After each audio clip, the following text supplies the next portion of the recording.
This is a special report from ABC News Digital. Hello, I'm Ty Hernandez in New York with this ABC News Digital Live report. Defrosting the Deep South. Folks in Alabama, Georgia, and the Carolinas are finally able to move about as the deep freeze thaws. In Atlanta, abandoned cars are abundant, still nearly 48 hours after the storm started.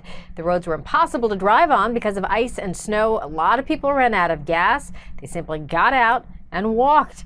Now, folks are pointing the finger, either blaming forecasters or the government. ABC's Ashley Bridges has more from Atlanta. Hello, Ashley.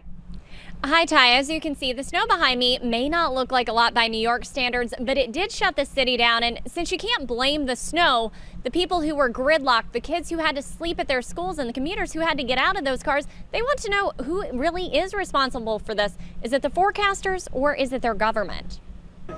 2 days after a rare snow and ice storm shut down several southern states. This is something I've never seen covering traffic above Metro Atlanta. Atlanta was one of the hardest hit spots. Its roadways are still littered with abandoned cars. Just 2 inches of snow fell in the city, leaving children stranded in schools, causing hundreds of car accidents and bringing traffic to a screeching halt for nearly 24 hours. Still, Southern hospitality managed to shine through. Strangers helping strangers.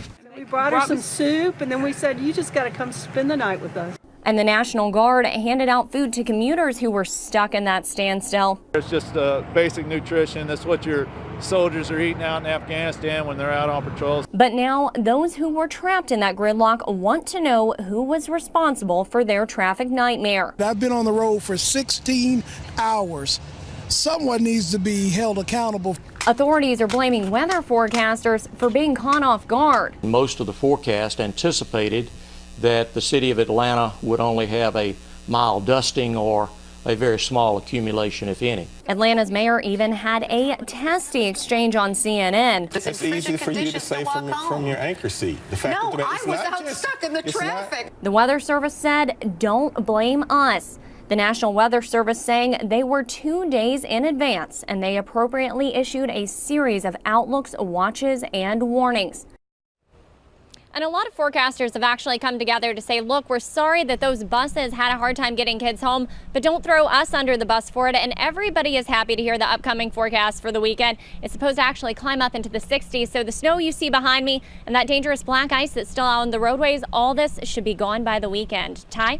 All right. Well, Ashley, we know people are being encouraged today to get their cars finally from the road since it's a little bit safer to drive now. What about the kids who were stuck at school? Are they all home at this point, we assume? And how long were they stuck? What are some of the interesting stories you've heard about that? Ty, I have to tell you, our son was actually one of those kids stuck at the schools, and he was there for going on 36 hours. And, you know, they had a great time and banded together, but it did cause a lot of worry for families.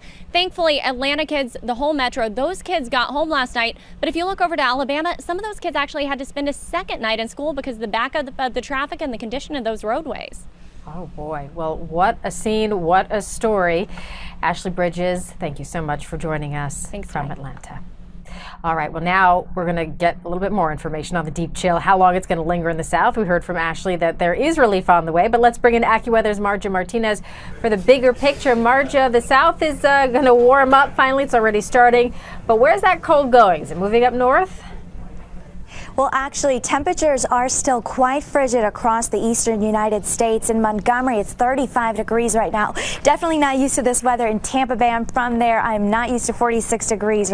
And this is all behind yesterday's front, the front associated with that winter storm that just halted traffic in Atlanta. I know everyone is trying to throw the blame around today. I know Mayor Kasim Reed mentioned that they made an error in how they released schools. That was the biggest problem, the worst of the problem. Now Atlanta, 32 degrees right now, so still have that very frigid air mass behind that front. That front is now stalled over Florida. So you can see this pink area is the ice. Temperatures still near around freezing, although it has dissipated over the last few hours. And as that front pushes south, really along I-4 on the south in Florida, we're going to continue to see showers and thunderstorms. But this weekend, there will be a warm up. So that's the good good news in Atlanta. On Saturday, temperatures will rise to the mid-50s. On Sunday, temperatures will return to the mid-60s, so getting much warmer.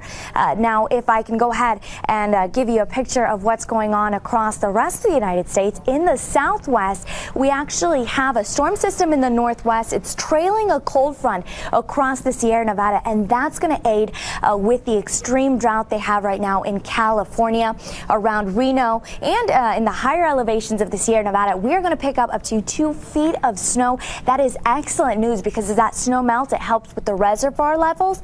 They're also seeing some rain. Yesterday, Sacramento had its first precipitation in 52 days. It has been extremely dry, so this is great news. This is a welcome change for the west, and this front is going to help bring temperatures down a little bit. It has been extremely warm, extremely dry across California, so this is great news. Although in the long run, we're not seeing a major change in the pattern, and this storm system is going to track toward the Midwest. It's going to produce snow there in the next couple of days, but ahead of it, that's what's driving that warm air into the southeast for the weekend. So that's what we have to think for the milder weather in the southeast. All right, let's talk about the Northeast for a second, because a lot of eyes are going to be on the Super Bowl this weekend. It was kind of controversial that the Super Bowl is going to be played in a place that is very cold at this time of year. So what are we looking at for the big game on Sunday? Okay, so this storm system that's going to take off in the Four Corners, especially late this week, is going to be advancing toward the northeast. Now, by the time the front associated with the system gets into the northeast, we could be looking at a shower on Super Bowl Sunday in the morning, and then by game time, it's actually going to be seasonable. Temperatures not too cold, around the 30s at kickoff, and should be dry by then. So for all those headed out to the big game on Sunday, should be dry. You can leave your umbrellas at home, but take a jacket. It'll get a little chilly there. Seasonably cold, though, for that area. All right, AccuWeather's Marja Martinez, thank you so much for joining us. And you can, of course, get a complete recap, thanks, Marja, right here on abcnews.com. For now, I'm Ty Hernandez in New York with this ABC News Digital Special Report.